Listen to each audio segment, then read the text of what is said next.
Compte rendu du Conseil des ministres ordinaire du jeudi 19 août 2021. Le jeudi 19 août 2021, sous la très haute présidence de son Excellence, professeur Faustin Archange Touadéra, président de la République, chef de l'État, le Conseil des ministres a tenu sa séance ordinaire à 14h50 autour de l'ordre du jour suivant: les interpellations, les dossiers à examiner, les communications ministérielles et les divers. Ensuite, le ministre chargé du secrétariat général du gouvernement et des relations avec les institutions de la République a présenté la position des membres du gouvernement absents. Au titre des interpellations, Son Excellence, Monsieur le Président de la République, chef de l'État, a interpellé le ministre chargé des eaux, forêts, chasse et pêche sur les préparatifs de la célébration de la Journée nationale de l'arbre, édition 2021. Le ministre, de sa réponse, a indiqué que toutes les dispositions sont prises pour la célébration de cette journée le samedi 21 août 2021. Son Excellence, Monsieur le Président de la République, chef de l'État, a également interpellé le ministre chargé du secrétariat général du gouvernement et des relations avec les institutions de la République sur la célébration des festivités du 13 août, marquant le 61e anniversaire de la proclamation de l'indépendance de la République centrafricaine. Le ministre, dans sa réponse, a exprimé sa satisfaction et les témoignages des autorités militaires, civiles et des partenaires sur la bonne organisation de cette cérémonie organisée dans la sobriété.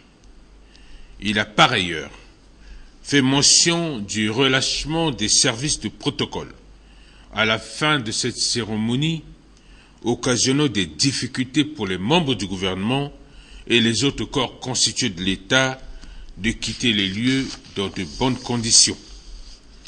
Son Excellence, Monsieur le Président de la République, chef de l'État, a demandé au ministre des Affaires étrangères et des Centrafricains à l'étranger de prendre toutes les dispositions à cet effet pour éviter les désagréments. Son Excellence, Monsieur le Président de la République, chef de l'État, a interpellé le ministre chargé de l'équipement et des travaux publics sur les travaux d'entretien routier tant à Bangui que dans nos provinces. En réponse, le ministre a indiqué que les équipes sont en mission d'évaluation sur le terrain en province. Il a également fait mention de la dégradation rapide des travaux effectués par la société Satom. À cet effet, Son Excellence, Monsieur le Président de la République, chef de l'État, a demandé au ministre de prendre contact avec cette société en vue de corriger les imperfections dans le plus bref délai. Son Excellence, Monsieur le Président de la République, chef de l'État, a interpellé le ministre chargé du développement de l'énergie et des ressources hydrauliques sur le retard observé dans la campagne fleuve des hydrocarbures. En réponse, le ministre a indiqué qu'une note est en préparation sur la dite campagne et sera soumise à l'examen du Conseil.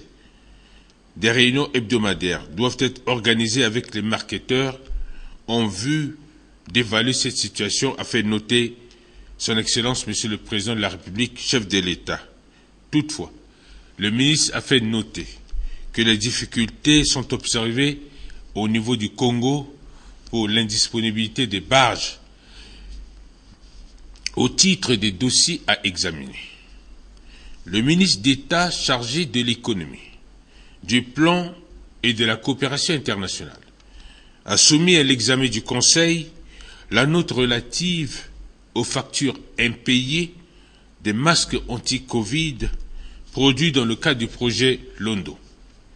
Le ministre a indiqué qu'avec l'apparition de la pandémie Covid-19 en 2020 en mars 2020 dans notre pays, le gouvernement a sollicité et a obtenu l'accord de la Banque mondiale pour l'utilisation d'une partie des ressources du projet Londo en vue de la production de 10 millions de masques non médicaux afin de faire face à la propagation de cette pandémie conformément au plan national de riposte. La gestion de ces opérations a été confiée à la coordination du projet Londo qu'il a exécuté à travers des contrats cadres signés avec des structures de production conformément aux règles et procédures de gestion financière et comptable de la Banque mondiale qui a assuré le suivi régulier par ses services techniques. Malheureusement, ces opérations ont été exécutées dans une situation d'urgence à la satisfaction de tous et se sont achevées en septembre 2020 avec 2 catégories de problèmes qui ont été portés à l'attention du gouvernement afin d'y trouver des solutions. Il s'agit entre autres de factures en attente de paiement de masques déjà validées par le ministère de la Santé et de la Population et réceptionnées par la coordination du projet Londo dans les délais contractuels et stockés pour distribution. Les masques confectionnés par certaines structures en attente de validation et de réception pour paiement. Pendant que le dossier était en cours d'examen pour des solutions appropriées, plusieurs manifestations étaient organisées par certains responsables des structures devant le siège de la coordination du projet et devant la mission résidente de la Banque mondiale. Des discussions ont été enregistrées. Des discussions ont été engagées par le gouvernement avec le représentant résident de la Banque mondiale sous la conduite de M. le Premier ministre, chef du gouvernement, sortant dans le souci de maintenir l'apaisement. Ces discussions ont abouti à des solutions de règlement de cette dette vis-à-vis des prestataires concernés. Il a été convenu avec la Banque mondiale ce qui suit. Le gouvernement paiera les factures non réglées des 7 grandes structures qui s'élèvent à un montant total de 2 244 142 $ US, soit 1 122 71 000 francs CFA. Et le projet Londo réglera les factures en attente de 21 structures qui s'élèvent à 1 339 759 $ US. Eu égard à ce qui précède, le ministre a sollicité l'accord du Conseil pour le règlement de ces factures pour les 7 grandes structures sur le budget de l'État d'une part, et d'autre part pour une solution appropriée quant aux autres structures dont les masques étaient en attente de validation et de réception pour paiement. Après débat, le Conseil a marqué son accord pour que l'Inspection générale des finances soit saisie pour clarifier le dépassement de 7 millions de masques produits et dégager les responsabilités. Le Conseil a également instruit le ministre des Finances et du Budget de prendre en compte le montant de 2 244 142 $ US, soit un montant d'1 122 71 000 francs CFA, représentant la partie gouvernementale dans le budget de l'année 2022. Le ministre chargé des eaux, forêts, chasse et pêche a soumis à l'examen du Conseil la note relative à l'avis du gouvernement en vue de l'attribution d'un permis d'aménagement et d'exploitation par la procédure réglementaire d'appel d'offres.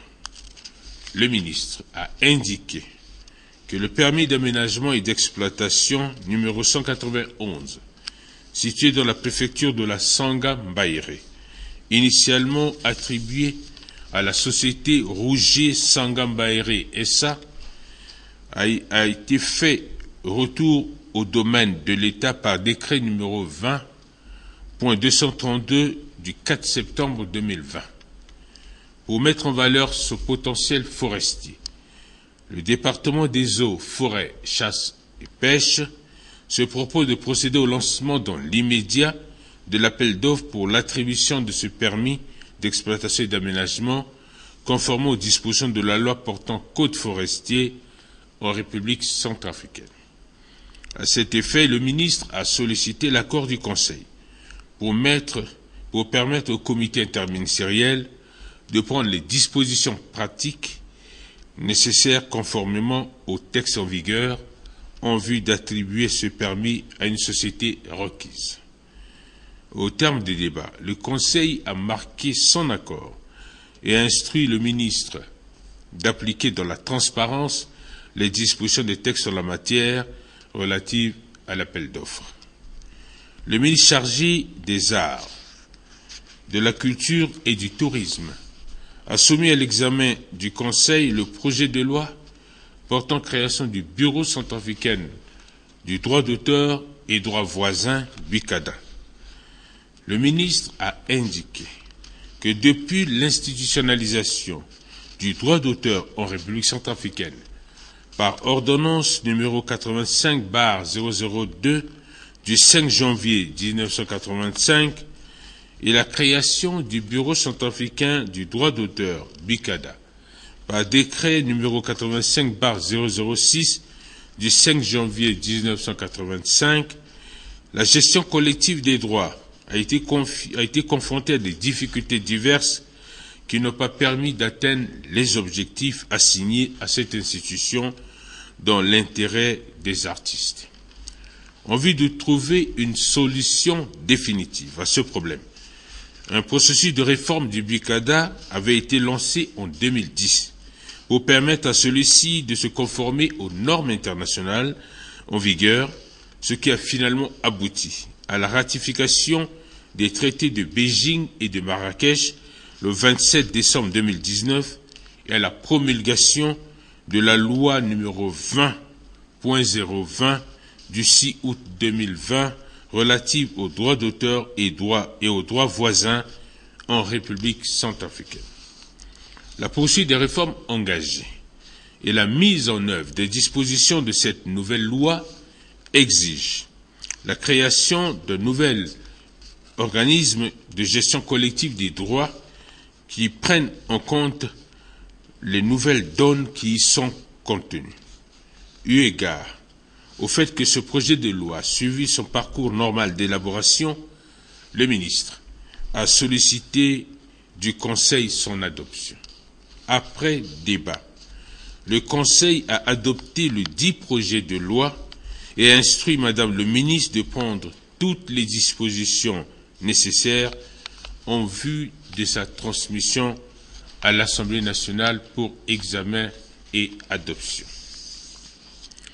Le ministre chargé des Mines et de la Géologie a soumis à l'examen du Conseil la note relative à la présence massive des étrangers dans les chantiers miniers et l'implication de certaines autorités politiques et administratives dans les activités minières.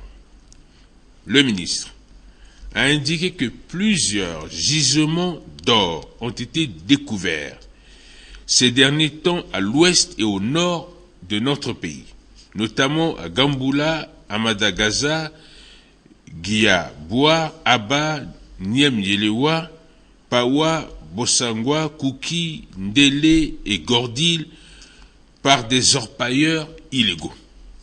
Cette découverte a occasionné un afflux massif des populations vers ces zones minières. Il est également important de signaler la présence des sujets étrangers qui exploitent avec des équipements modernes et utilisent des produits chimiques pour le traitement de ces minerais. Cette pratique a pour conséquence la contrebande de nos produits miniers vers les pays voisins. À l'heure où le ministère des Mines et de la Géologie s'évertue pour satisfaire aux exigences du processus de Kimberley, la lutte contre la fraude et la contrebande minière reste le défi majeur à relever dans le but d'augmenter la production, les taxes à l'exportation et par conséquent les recettes de l'État. Pour ce faire, le ministre a sollicité le concours du ministère de la Défense nationale, de l'administration du territoire et celui de la sécurité publique pour établir l'ordre dans ces localités afin de permettre au département des mines de mieux contrôler les activités minières par le déploiement des agents de l'État dans les dites localités pour éviter ainsi à la République centrafricaine d'autres sanctions plus sévères que celles infligées par le processus de Kimberley.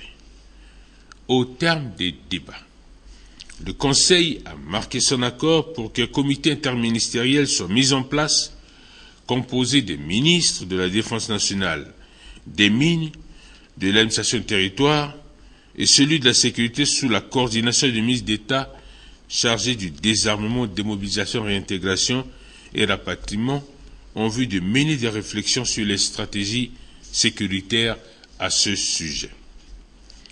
Au titre des communications ministérielles, le ministre des Eaux, Forêts, Chasse et Pêche, en lieu et place du ministre d'État, chargé de la justice, des droits humains, de la bonne gouvernance, garde des Sceaux, a rendu compte au Conseil de l'état de la mise en œuvre de la décision du Conseil des ministres relative à la réserve forestière de Bazou-Bangui.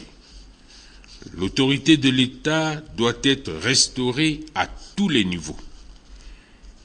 Le ministre a également informé le Conseil de la saisine du juge en référé par une vingtaine d'occupants illégitimes pour demander la nullité de la décision du Conseil des ministres pour vice de forme et de fond. Le Conseil laisse le soin aux avocats de l'État pour faire dire le droit, car nul est au-dessus de la loi. Après présentation, le Conseil en a pris acte. Le ministre de la Santé et de la Population a présenté au Conseil une note relative à l'état d'évolution de la pandémie du coronavirus dans notre pays. Le ministre a fait noter au Conseil que dans le monde entier, on a enregistré 202 146 929 cas de contamination au Covid-19 et 4 285 421 décès. Par contre, en Afrique, on note 7 020 000 cas de contamination et 177 400 cas de décès. L'Afrique du Nord et l'Afrique de l'Ouest enregistrent une augmentation importante de décès. On note cependant qu'en Afrique centrale, une baisse du nombre de décès.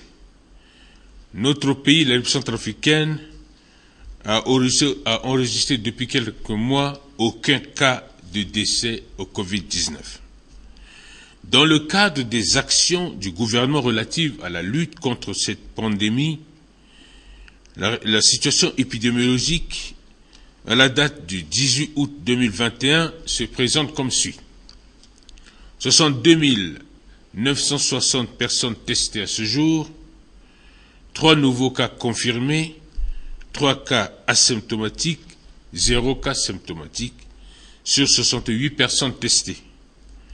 11 270 cas cumulés confirmés, soit 7 160 cas symptomatiques et 4 110 cas asymptomatiques depuis le 14 mars 2020, date du début de la pandémie, dont 11 125 patients guéris et 99 décès enregistrés, parmi lesquels 51 décès en milieu hospitalier et 48 décès en milieu extra-hospitalier.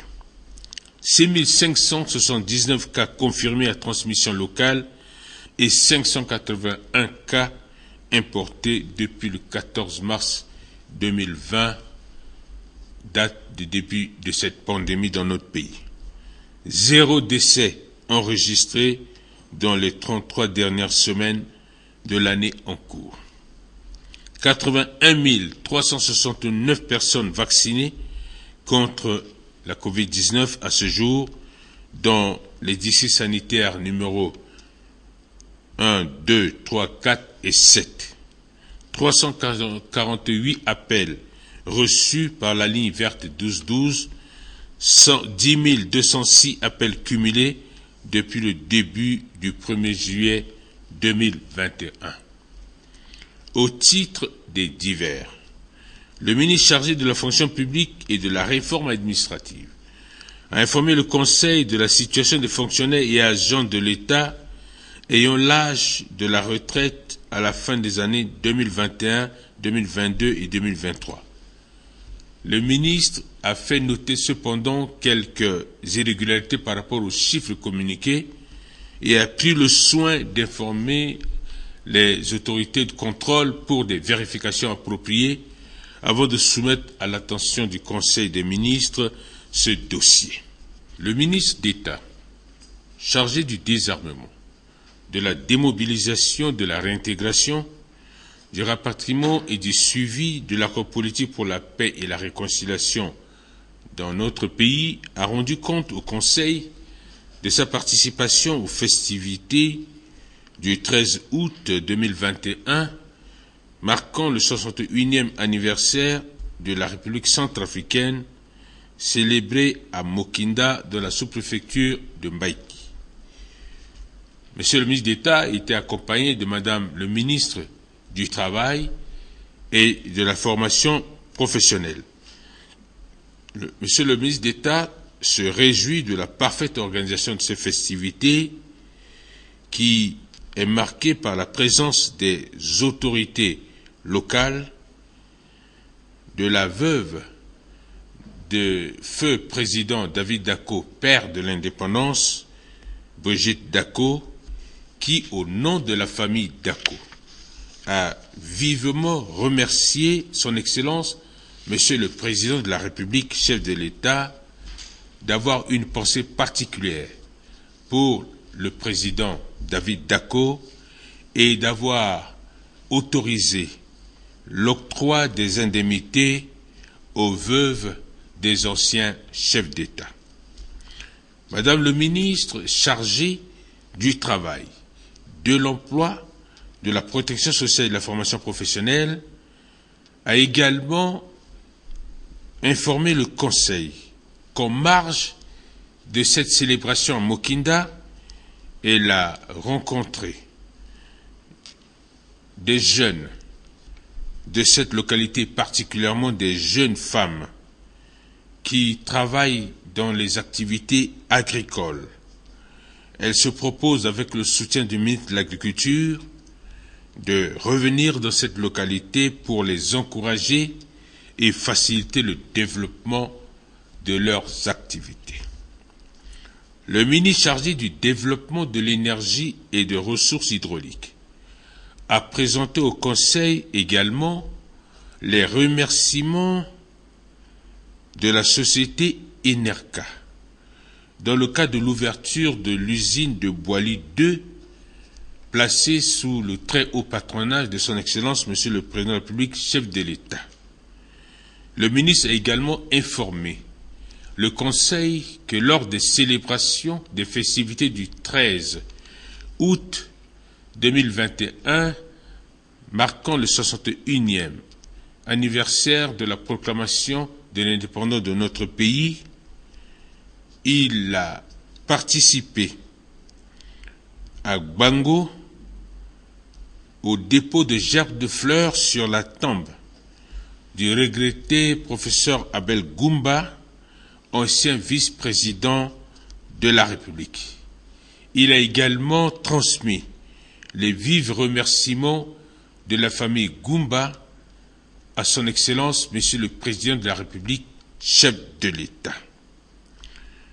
Enfin, Monsieur le ministre a également informé le Conseil d'un phénomène qui s'amplifie dans la ville de Bangui Il s'agit de la vente à la sauvette des carburants qui constituent des menaces et des risques graves pour la population.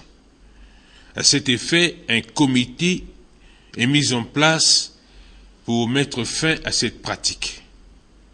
En reprenant la parole, son Excellence Monsieur le Président de la République, chef de l'État, a demandé au ministre de procéder à une large sensibilisation de ces vendeurs avant de prendre des mesures coercitives. L'ordre du jour étant épuisé, son Excellence, Monsieur le Président de la République, chef de l'État, a levé la séance à 18h15. Fait à Bangui le 20 août 2021, le ministre chargé du secrétariat général du gouvernement et des relations avec les institutions de la République, Maxime Balalou. Je vous remercie.